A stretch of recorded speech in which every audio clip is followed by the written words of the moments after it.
Welcome to Raw Talk. I'm going to have two links down below because I had to do a little bit of digging to get the official recap that's nearly 18 minutes long from WWE recapping Raw. Then a link to credit, again, where I'm getting my information from because I just go off of this. And then I've got my notes, naturally, to kind of try and elaborate a little bit more than what they do for the odd people that are crazy enough to want to listen to me flap my gums 100 miles an hour for 15 minutes. So the show opened up with Rhea Ripley, and then Pat McAfee was saying, oh, look at Rhea Bloody Ripley. She's got the WWE Universe's respect now. And I'm like, now? Buddy, where have you been for the longest time? She's had their respect for a very, very long time, but whatever.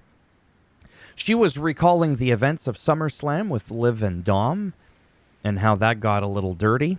Hence, Dirty Dom. Anyways. And it was funny when Rhea said, you know what? The good thing I know where you two are. What do you mean?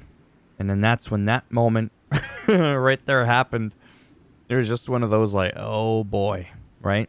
And they ended up having a little bit of a kerfuffle, if that's even a word. Hopefully it doesn't mean anything bad. Dragged Dom out to the ring. And then it was Priest versus Carlito. No distractions. Damian Priest won. But at the end of the match, immediately, it was an all-out brawl, Judgment Day, on Damian Priest. And then Rhea Ripley came out to help him out and even out the odds. We had another VHS tape, but it wasn't like delivered to the commentary booth. It was just like magically played. I guess they know where the production truck is now, so they no longer need the middleman to deliver it. And it was with Bo Dallas reminiscing over their debut in Baltimore some like 12 years ago. You know, where it all began and how it came full circle. It was creepy as always, and I loved it. Like, it's just so good. So good. Backstage, Kofi Kingston and Odyssey Jones are like prepping, hyping each other up, getting ready for the match. And again, Xavier Woods doing the, oh yeah, sure. Yeah, that's great.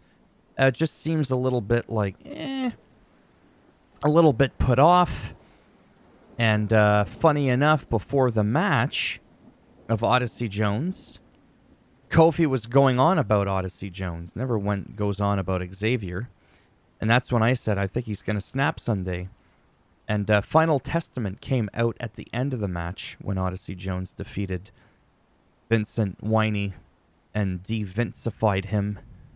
That made no sense, but anyways. Ross says Jones is replacing Big E, it looks like, and I was thinking the same thing. Then Xavier Woods goes to speak. Kofi grabs the mic and says, you know what? No. And then when Kofi tried to be funny and said the final testicle, what was really funny about that is the camera went right away on Karrion Kross and it zoomed in. I'm not sure if he was aware of it, but he did not break character. I was laughing because I wasn't expecting that. Texas Tornado match. Basically, it's pretty simple. There's no countouts. There's no tagging. It's basically a 2-on-2 free-for-all.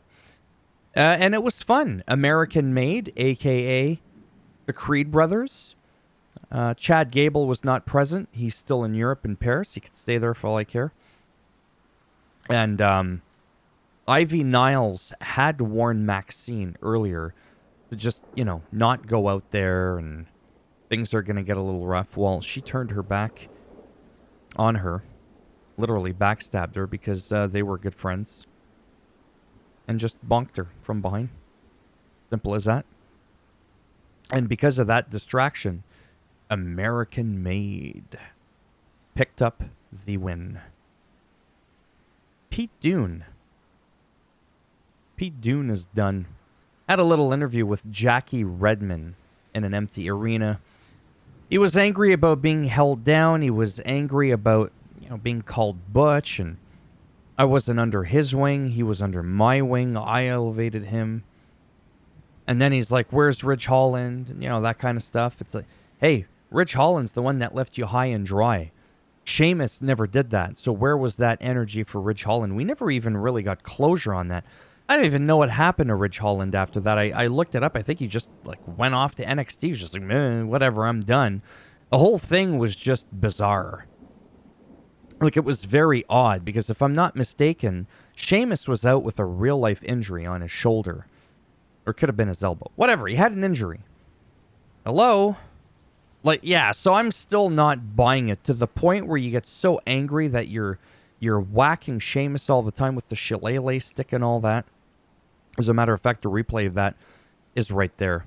So to me, it just didn't make any sense. And Sheamus calls Pete Dunne. But at one point, Pete Dunne was like, if I have to beat him so I don't have to hear that word butch again, then beating him I'll do. And I'm like, no one's calling you Butch. You're bringing up your old name more than anybody else's. So for me, that was a fail. I'm just being real. I did not get it. So this was a good match. I really enjoyed this. Damage Control versus Shayna Baszler and Zoe Stark for the #1 contenders match. What was stupid about it is that it ended in a no contest because Alba Fire and Isla Dawn, who are the champs, are at ringside. And I think it was Baszler that accidentally super kicked her in the face. So they got pissed, entered the ring, interfered, and it was just a no contest. So the whole thing got thrown out. Then Randy Orton did an in-ring promo with Gunther, which naturally was great. And statistically, what's really cool about Gunther is since he's been in the WWE, 75% of his tenure has been as some kind of champion. And I'm not too sure anybody else has done that. Then eventually Drew came out. He seemed to go looked like he was going to go for Orton. And then that's where the whipping took place of CM Punk on Drew McIntyre. And as you could clearly tell here, Gunther ate the RKO. He did. He ate it pretty good. Big Bronson Reed. Oh yeah, backstage Pete Dunne assaults Sheamus with the shillelagh again. The Miz versus Bronson Reed. Bronson Reed wins, and then Bronson attacks Truth over and over again because Truth got into the ring and to try to roll out the Miz, and he kind of tried to pull off the same thing he did to Seth Rollins. Did not like that. It's just so dumb that nobody could stop him. Like, do you even know who this guy is right there? That's freaking Orlando Jordan. I know I keep going on about that, but all these officials, like, just get in there. And then Adam Pearce is right there. He goes to block Bronson, but then he just ran around to the other side, got up again. It's like, just get the guy out of the goddamn ring. Roll him out. If you really, really wanted to do that and protect him. Intercontinental Champion Braun Breaker did defeat Sami Zayn in a 2 out of 3 falls match. This was a really good match because it makes Sami Zayn look so strong. Because Braun Breaker's an absolute, like, animal unleashed. But Sami Zayn has defeated him before. He can really hold his own in there. You're not just squashing Sami Zayn. You're not doing it. So I like this. It didn't matter who won to me, although I'm glad that Braun Breaker's retaining. I hope he's going to be champ for a little bit.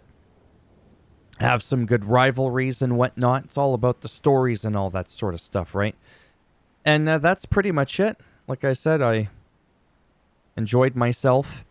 It was pretty good. And that's pretty much it for this week. Little under 10 minutes. You're lucky. Normally this shit's almost 20 minutes long. And now I got something in my eye. Thumbs up if you liked the video. It does greatly help. Support the channel with the algorithm. Thumbs down if you didn't like it.